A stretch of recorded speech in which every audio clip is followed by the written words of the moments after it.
जय श्री कृष्ण। नई रोशनी चैनल पर श्रीमद् भागवत महापुराण के इस अत्यंत पावन प्रसंग में आप सभी भक्तों का स्वागत है। श्रोताओं, जब संसार के सारे सुख, सारा वैभव और राजाओं का अहंकार हार जाता है, तब वहां से साक्षात वैराग्य का जन्म होता है।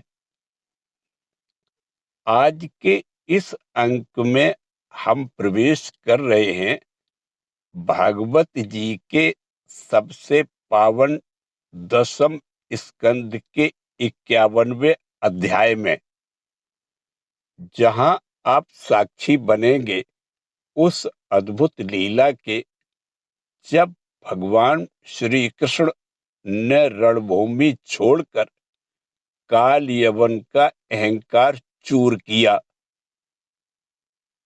पर इस प्रसंग का असली अमृत उस गुफा के भीतर छिपा है, जहां इक्ष्वाकु वंश के महान राजा मुचकुंद सदियों की गहरी निद्रा में सो रहे हैं। क्या हुआ जब काल यवन ने उन्हें श्री कृष्ण समझकर लात मार दी और राजा मुचकुंद की आंखों से प्रकट हुई उस दिव्य अग्नि ने काल यवन को कैसे क्षण भर में भस्म कर दिया। और सबसे महत्वपूर्ण, इस घटना के बाद राजा मुचकुंद ने साक्षात चतुर्भुज नारायण के दर्शन पाकर जो स्तुति की, वह आपके भीतर छिपे मोह और अज्ञान को हमेशा के लिए मिटा देगी। आइए आज के इस अत्यंत चमत्कारी प्रसंग में डूब जाते हैं। श्री सुखदेव जी कहते हैं, प्रिय परीक्षित, जिस समय भगवान श्री कृष्ण मथुरा नगर के मुख्य द्वार से निकले, उस समय ऐसा मालूम पड़ा मानो पूर्व दिशा से चंद्रोदय हो रहा हो। उनका श्यामल शरीर अत्यंत ही दर्शनीय था। उस पर रेशमी पीतांबर की छटा निराली ही थी। वक्ष स्थल पर स्वर्ण रेखा के रूप में श्री वत्स चिन्ह शोभा पा रहा था और गले में कौस्तुभ मणि जगमगा रही थी। 4 भुजाएं थी जो लंबी लंबी और कुछ मोटी मोटी थी। हाल के खिले हुए कमल के समान कोमल और रत्नारे नेत्र थे। मुख कमल पर राशि राशि आनंद खेल रहा था। कपोलों की छटा निराली ही थी। मंद मंद मुस्कान देखने वालों का मन चुराए लेती थी। कानों में मकराकृत कुंडल झिलमिल झिलमिल कर रहे थे। उन्हें देखकर काल यवन ने निश्चय किया कि यही पुरुष वासुदेव है, क्योंकि नारद जी ने जो जो लक्षण बतलाए थे, वक्ष स्थल पर श्री वत्स का चिन्ह, 4 भुजाएं, कमल के से नेत्र, गले में वनमाला और सुंदरता की सीमा, वे सब इसमें मिल रहे हैं। इसलिए यह कोई दूसरा नहीं हो सकता। इस समय यह बिना किसी अस्त्र शस्त्र के पैदल ही इस ओर चला आ रहा है। इसलिए मैं भी इसके साथ बिना अस्त्र शस्त्र के ही लड़ूंगा। ऐसा निश्चय करके जब कालयवन भगवान श्री कृष्ण की ओर दौड़ा, तब वे दूसरी ओर मुंह करके रणभूमि से भाग चले और उन योगी दुर्लभ प्रभु को पकड़ने के लिए कालयवन उनके पीछे पीछे दौड़ने लगा। रण छोड़ भगवान लीला करते हुए भाग रहे थे। कालयवन पग पग पर यही समझता था कि अब पकड़ा तब पकड़ा। इस प्रकार भगवान उसे बहुत दूर तक पहाड़ की गुफा में ले गए। कालयवन पीछे से बार बार आक्षेप करता कि अरे भाई, तुम परम यशस्वी यदुवंश में पैदा हुए हो, तुम्हारा इस प्रकार युद्ध छोड़कर भागना उचित नहीं है। परंतु अभी उसके अशुभ निशेष नहीं हुए थे, इसलिए वह भगवान को पाने में समर्थ न हो सका। उसके आक्षेप करते रहने पर भी भगवान उस पर्वत की गुफा में घुस गए। उनके पीछे कालयवन भी घुसा। वहां उसने एक दूसरे ही मनुष्य को सोते हुए देखा। उसे देखकर कालयवन ने सोचा, देखो तो सही, यह मुझे इस प्रकार इतनी दूर ले आया और अब इस तरह मानो इसे कुछ पता ही न हो, साधु बाबा बनकर सो रहा है। यह सोचकर उस मूढ़ ने उसे कसकर एक लात मारी। वह पुरुष वहां बहुत दिनों से सोया हुआ था। पैर की ठोकर लगने से वह उठ पड़ा और धीरे धीरे उसने अपनी आंखें खोली। इधर उधर देखने पर पास ही कालयवन खड़ा हुआ दिखाई दिया। परीक्षित, वह पुरुष इस प्रकार ठोकर मारकर जगाए जाने से कुछ रुष्ट हो गया था। उसकी दृष्टि पड़ते ही कालयवन के शरीर में आग पैदा हो गई और वह क्षण भर में जलकर राख का ढेर हो गया। राजा परीक्षित ने पूछा, भगवान, जिसके दृष्टि मात्र से कालयवन जलकर भस्म हो गया, वह पुरुष कौन था? किस वंश का था? उसमें कैसी शक्ति थी और वह किसका पुत्र था? आप कृपा करके यह भी बतलाइए कि वह पर्वत की गुफा में जाकर क्यों सो रहा था? श्री सुखदेव जी कहते हैं, परीक्षित, वे इक्ष्वाकुवंशी महाराजा मानधाता के पुत्र राजा मुचकुंद थे। वे ब्राह्मणों के परम भक्त, सत्य प्रतिज्ञ, संग्राम विजयी और महापुरुष थे। एक बार इंद्रादि देवता असुरों से अत्यंत भयभीत हो गए थे।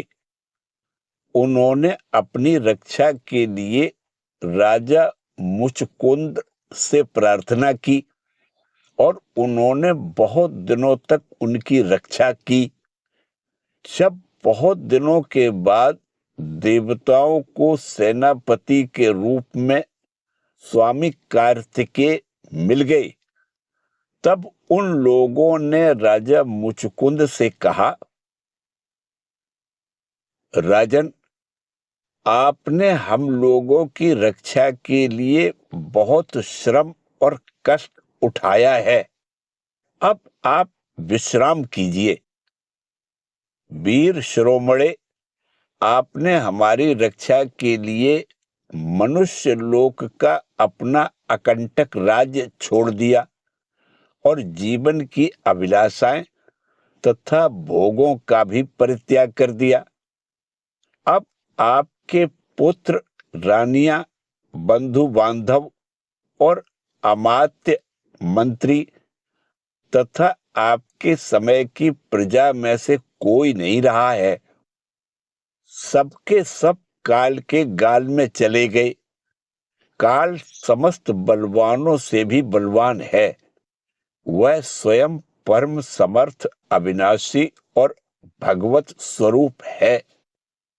जैसे ग्वाले पशुओं को अपने बस में रखते हैं, वैसे ही वह खेल खेल में सारी प्रजा को अपने अधीन रखता है। राजन, आपका कल्याण हो। आपकी जो इच्छा हो हमसे मांग लीजिए। हम कैवल्य मोक्ष के अतिरिक्त आपको सब कुछ दे सकते हैं, क्योंकि कैवल्य मोक्ष देने की सामर्थ्य तो केवल अविनाशी भगवान विष्णु में ही है। परम यशस्वी राजा मुचकुंद ने देवताओं के इस प्रकार कहने पर उनकी वंदना की और बहुत थके होने के कारण निद्रा का ही वर मांगा तथा उनसे वर पाकर वे नींद से भरकर पर्वत की गुफा में जा सोए। उस समय देवताओं ने कह दिया था कि राजन, सोते समय यदि आपको कोई मूर्ख बीच में ही जगा देगा तो वह आपकी दृष्टि पड़ते ही उसी क्षण भस्म हो जाएगा। परीक्षित, जब काल यवन भस्म हो गया तब यदुवंश शिरोमणि भगवान श्री कृष्ण ने परम बुद्धिमान राजा मुचकुंद को अपना दर्शन दिया। भगवान श्री कृष्ण का श्री विग्रह वर्षाकालीन मेघ के समान सांवला था। रेशमी पीतांबर धारण किए हुए थे। वक्ष स्थल पर श्री वत्स और गले में कौस्तुभ मणि अपनी दिव्य ज्योति बिखेर रहे थे। 4 भुजाएं थी। वैजयंती माला अलग ही घुटनों तक लटक रही थी। मुख कमल अत्यंत सुंदर और प्रसन्नता से खिला हुआ था। कानों में मकराकृत कुंडल जगमगा रहे थे। होठों पर प्रेम भरी मुस्कुराहट थी और नेत्रों की चितवन अनुराग की वर्षा कर रही थी। अत्यंत दर्शनीय तरुण अवस्था और मतवाले सिंह के समान निर्भीक चाल। राजा मुचकुंद यद्यपि बड़े बुद्धिमान और धीर पुरुष थे, फिर भी भगवान की यह दिव्य ज्योतिर्मयी मूर्ति देखकर कुछ चकित हो गए। उनके तेज से हत प्रतिभ हो सकपका गए। भगवान अपने तेज से दुर्धर्ष जान पड़ते थे। राजा ने तनिक शंकित होकर पूछा। राजा मुचकुंद ने कहा, आप कौन हैं? इस कांटों से भरे हुए घोर जंगल में आप कमल के समान कोमल चरणों से क्यों विचर रहे हैं?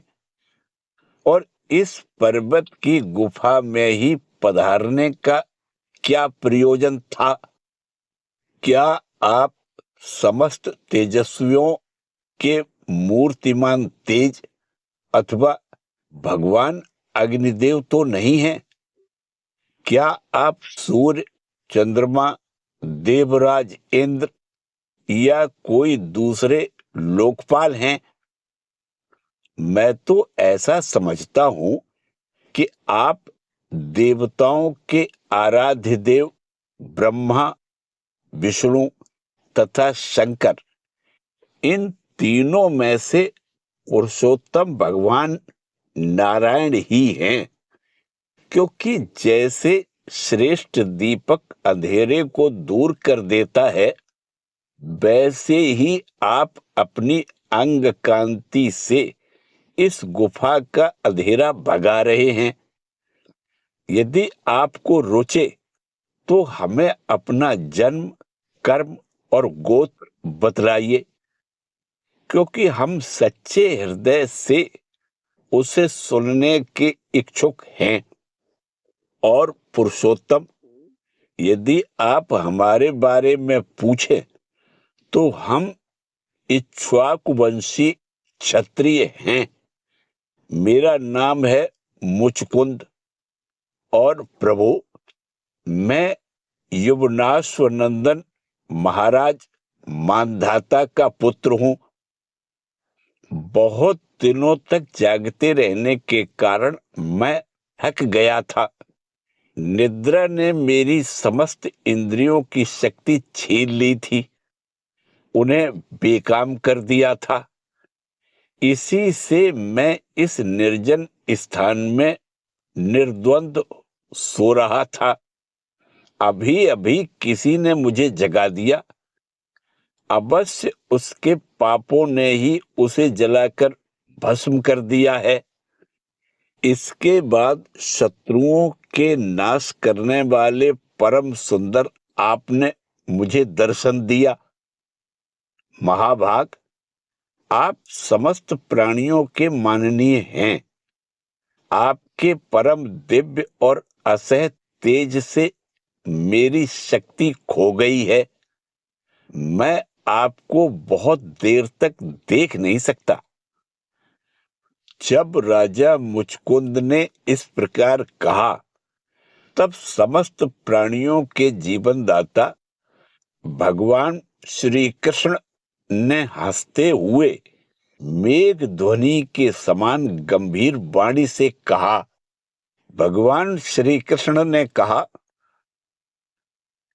प्रिय मुचकुंद, मेरे हजारों जन्म, कर्म और नाम हैं, वे अनंत हैं। इसलिए मैं भी उनकी गिनती करके नहीं बतला सकता। यह संभव है कि कोई पुरुष अपने अनेक जन्मों में पृथ्वी के छोटे छोटे धूल कणों की गिनती कर डाले, परंतु मेरे जन्म, गुण, कर्म और नामों को कोई कभी किसी प्रकार नहीं गिन सकता। राजन, सनक, सनंदन आदि परमर्षि गण मेरे त्रिकाल सिद्ध जन्म और कर्मों का वर्णन करते रहते हैं, परंतु कभी उनका पार नहीं पाते। प्रिय मुचकुंद, ऐसा होने पर भी मैं अपने वर्तमान जन्म, कर्म और नामों का वर्णन करता हूं। सुनो। पहले ब्रह्मा जी ने मुझसे धर्म की रक्षा और पृथ्वी के भार बने हुए असुरों का संहार करने के लिए प्रार्थना की थी। उन्हीं की प्रार्थना से मैंने यदुवंश में वसुदेव जी के यहाँ अवतार ग्रहण किया है। अब मैं वसुदेव जी का पुत्र हूं, इसलिए लोग मुझे वासुदेव कहते हैं। अब तक मैं कालनेमी असुर का, जो कंस के रूप में पैदा हुआ था, तथा प्रलंब आदि अनेकों साधु द्रोही असुरों का संहार कर चुका हूं। राजन, ये काल यवन था, जो मेरी ही प्रेरणा से तुम्हारी तीक्ष्ण दृष्टि पड़ते ही भस्म हो गया। वही मैं तुम पर कृपा करने के लिए ही इस गुफा में आया हूं। तुमने पहले मेरी बहुत आराधना की है और मैं हूं भक्त वत्सल। इसलिए राजर्षि, तुम्हारी जो अभिलाषा हो मुझसे मांग लो। मैं तुम्हारी सारी लालसा अभिलाषाएं पूर्ण कर दूंगा। जो पुरुष मेरी शरण में आ जाता है उसके लिए फिर ऐसी कोई वस्तु नहीं रह जाती जिसके लिए वह शोक करे। श्री सुखदेव जी कहते हैं, जब भगवान श्री कृष्ण ने इस प्रकार कहा तब राजा मुचकुंद को वृद्ध गर्ग का वह कथन याद आ गया कि यदुवंश में भगवान अवतीर्ण होने वाले हैं। वे जान गए कि ये स्वयं भगवान नारायण हैं। आनंद से भरकर उन्होंने भगवान के चरणों में प्रणाम किया और इस प्रकार स्तुति की। मुचकुंद ने कहा, प्रभो, जगत के सभी प्राणी आपकी माया से अत्यंत मोहित हो रहे हैं। वे आपसे विमुख होकर अनर्थ में ही फंसे रहते हैं और वे सुख के लिए घर गृहस्थी के उन झंझटों में फंस जाते हैं जो सारे दुखों के मूल स्रोत हैं। इस तरह स्त्री और पुरुष सभी ठगे जा रहे हैं। इस पाप रूप संसार से सर्वथा रहित प्रभो, यह भूमि अत्यंत पवित्र कर्म भूमि है। इसमें मनुष्य का जन्म होना अत्यंत दुर्लभ है। मनुष्य जीवन इतना पूर्ण है कि उसमें भजन के लिए कोई भी असुविधा नहीं है। अपने परम सौभाग्य और भगवान की अहेतुक कृपा से उसे अनायास प्राप्त करके भी जो अपनी मति गति असत संसार में ही लगा देते हैं और तुच्छ विषय सुख के लिए ही सारा प्रयत्न करते हुए घर गृहस्थी के अंधेरे कुएं में पड़े रहते हैं, भगवान के चरण कमलों की उपासना नहीं करते, भजन नहीं करते, वे तो ठीक उस पशु के समान हैं जो तुच्छ तृण के लोभ से अंधेरे कुएं में गिर जाता है। भगवान, मैं राजा था, राज्य लक्ष्मी के मद से मैं मतवाला हो रहा था। इस मरने वाले शरीर को ही तो मैं आत्मा अपना स्वरूप समझ रहा था और राजकुमार, रानी, खजाना तथा पृथ्वी के लोभ मोह में ही फंसा हुआ था। उन वस्तुओं की चिंता दिन रात मेरे गले लगी रहती थी। इस प्रकार मेरे जीवन का वह अमूल्य समय बिल्कुल निष्फल व्यर्थ चला गया। जो शरीर प्रत्यक्ष ही घड़े और भीत के समान मिट्टी का है और दृश्य होने के कारण उन्हीं के समान अपने से अलग भी है, उसी को मैंने अपना स्वरूप मान लिया था और फिर अपने को मान बैठा था नरदेव। इस प्रकार मैंने मदांध होकर आपको तो कुछ समझा ही नहीं। रथ, हाथी, घोड़े और पैदल की चतुरंगिणी सेना तथा सेनापतियों से घिरकर मैं पृथ्वी में इधर उधर घूमता रहता। मुझे यह करना चाहिए और यह नहीं करना चाहिए, इस प्रकार विविध कर्तव्य और अकर्तव्यों की चिंता में पड़कर मनुष्य अपने एकमात्र कर्तव्य भगवत प्राप्ति से विमुख होकर प्रमत्त हो जाता है, असावधान हो जाता है। संसार में बांध रखने वाले विषयों के लिए उसकी लालसा दिन दूनी रात चौगुनी बढ़ती ही जाती है। परंतु जैसे भूख के कारण जीभ लपलपाता हुआ सांप असावधान चूहे को दबोच लेता है, वैसे ही काल रूप से सदा सर्वदा सावधान रहने वाले आप एकाएक उस प्रमादग्रस्त प्राणी पर टूट पड़ते हैं और उसे ले बीतते हैं। जो पहले सोने के रथों पर अथवा बड़े बड़े गजराजों पर चढ़कर चलता था और नरदेव कहलाता था, वही शरीर आपके आबाद काल का ग्रास बनकर बाहर फेंक देने पर पक्षियों की विष्ठा, धरती में गाड़ देने पर सड़कर कीड़ा और आग में जला देने पर राख का ढेर बन जाता है। प्रभु, जिसने सारी दिशाओं पर विजय प्राप्त कर ली है और जिससे लड़ने वाला संसार में कोई रह नहीं गया है, जो श्रेष्ठ सिंहासन पर बैठता है और बड़े बड़े नरपति जो पहले उसके समान थे, अब जिसके चरणों में सिर झुकाते हैं, वही पुरुष जब विषय सुख भोगने के लिए जो घर गृहस्थी की एक विशेष वस्तु है, स्त्रियों के पास जाता है, तब उनके हाथ का खिलौना उनका पालतू पशु बन जाता है।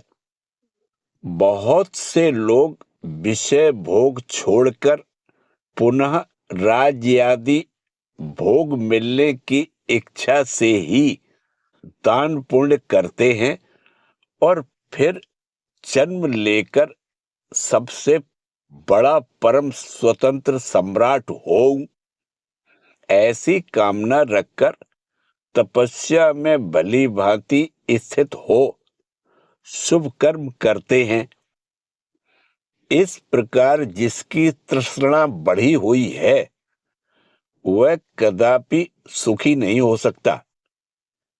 अपने स्वरूप में एक रस स्थित रहने वाले भगवान, जीव अनादि काल से जन्म मृत्यु रूप संसार के चक्कर में भटक रहा है। जब उस चक्कर से छूटने का समय आता है, तब उसे सत्संग प्राप्त होता है। यह निश्चय है कि जिस क्षण सत्संग प्राप्त होता है, उसी क्षण संतों के आश्रय कार्य कारण रूप जगत के एकमात्र स्वामी आप में जीव की बुद्धि अत्यंत दृढ़ता से लग जाती है।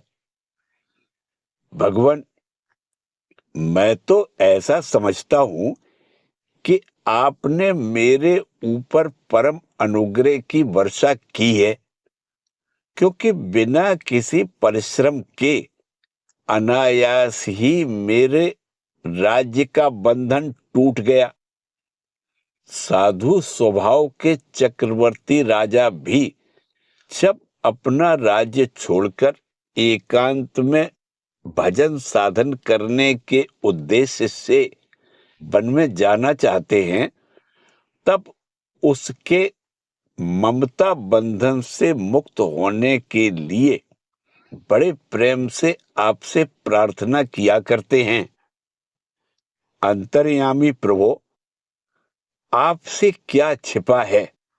मैं आपके चरणों की सेवा के अतिरिक्त और कोई भी वर नहीं चाहता, क्योंकि जिनके पास किसी प्रकार का संग्रह परिग्रह नहीं है अथवा जो उसके अभिमान से रहित है, वे लोग भी केवल उसी के लिए प्रार्थना करते रहते हैं।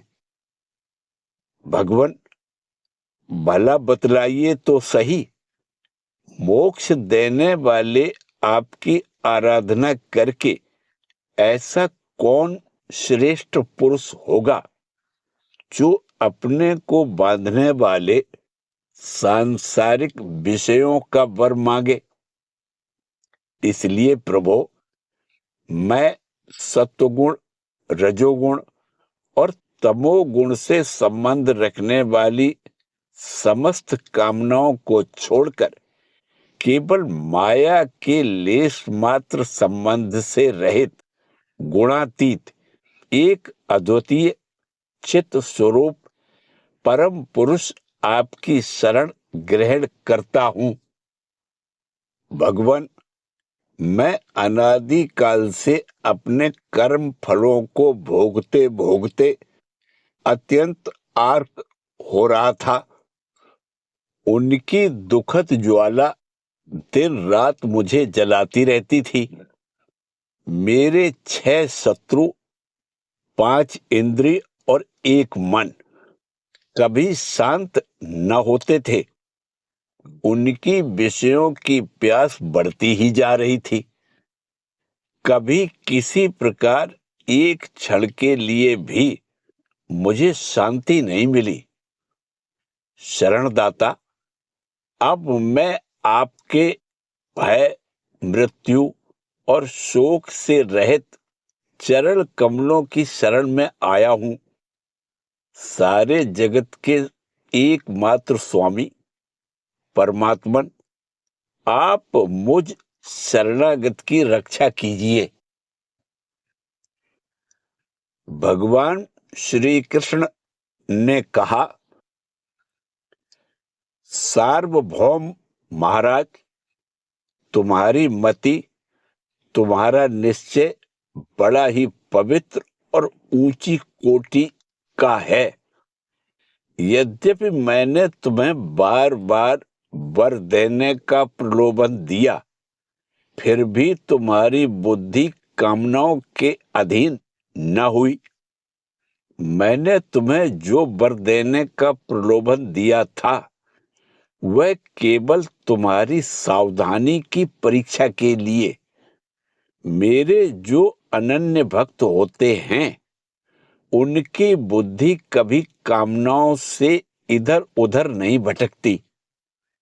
जो लोग मेरे भक्त नहीं होते, वे चाहे प्राणायाम आदि के द्वारा अपने मन को वश में करने का जितना भी प्रयत्न क्यों न करें, उनकी वासनाएं छीड़ नहीं होती। और राजन, उनका मन फिर से विषयों के लिए मचल पड़ता है।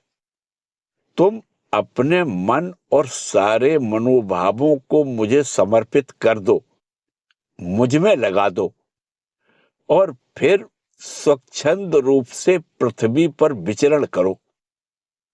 मुझ में तुम्हारी विषय वासना शून्य निर्मल भक्ति सदा बनी रहेगी। तुमने क्षत्रिय धर्म का आचरण करते समय शिकार आदि के अवसरों पर बहुत से पशुओं का वध किया है। अब एकाग्र चित्त से मेरी उपासना करते हुए तपस्या के द्वारा उस पाप को धो डालो। राजन, अगले जन्म में तुम ब्राह्मण बनोगे और समस्त प्राणियों के सच्चे हितैषी परम सुहृद होगे तथा फिर मुझ विशुद्ध विज्ञान घन परमात्मा को प्राप्त करोगे। इसी के साथ 51वां अध्याय समाप्त हुआ। ओम नमो भगवते वासुदेवाय।